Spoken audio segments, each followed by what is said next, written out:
Méditation du 20 octobre. Un regard appréciateur. Traitez un individu comme il est, il restera ce qu'il est. Traitez-le comme il doit et peut devenir, il deviendra ce qu'il doit et peut être. Citation de Goethe. Avez-vous entendu parler de l'effet Pygmalion? Il s'agit d'un terme de psychologie utilisé pour désigner l'influence que la croyance d'une personne dans les capacités d'une autre exerce sur les performances de cette dernière. Cela signifie que le regard que nous portons sur l'autre conditionne la façon dont nous le traitons et que la façon dont nous le traitons conditionne son accomplissement personnel. Disons que l'effet Pygmalion consiste à projeter sur les autres un regard appréciateur fondé sur la conviction qu'ils peuvent atteindre leur plein potentiel et à accompagner cette conviction théorique d'actions pratiques. Quelles sont ces actions pratiques? Leur donner les mots, les messages d'encouragement qui les incitent à réaliser ce potentiel. Cela s'applique à la relation mère-enfant, petit ami, épouse, mari, ami,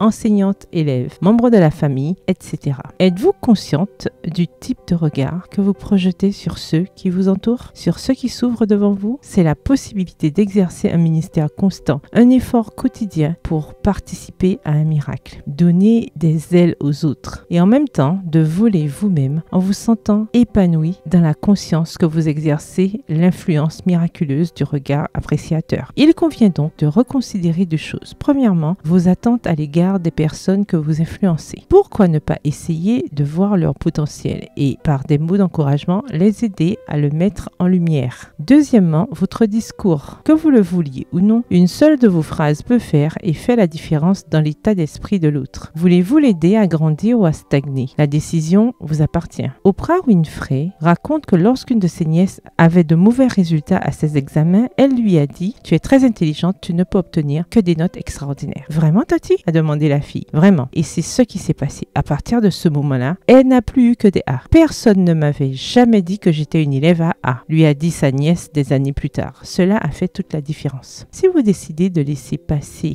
l'occasion de donner un regard appréciateur qui produit un effet Pygmalion sur vos proches, vous décidez automatiquement de les faire rester ce qu'ils sont. N'est-il pas plus intéressant de faire une différence et de les aider à devenir ce qu'ils sont appelés à être? Le verset du jour se trouve dans Matthieu 8, le verset 13. Va, qu'il te soit fait selon ta foi. Bonne journée, que l'Éternel vous bénisse.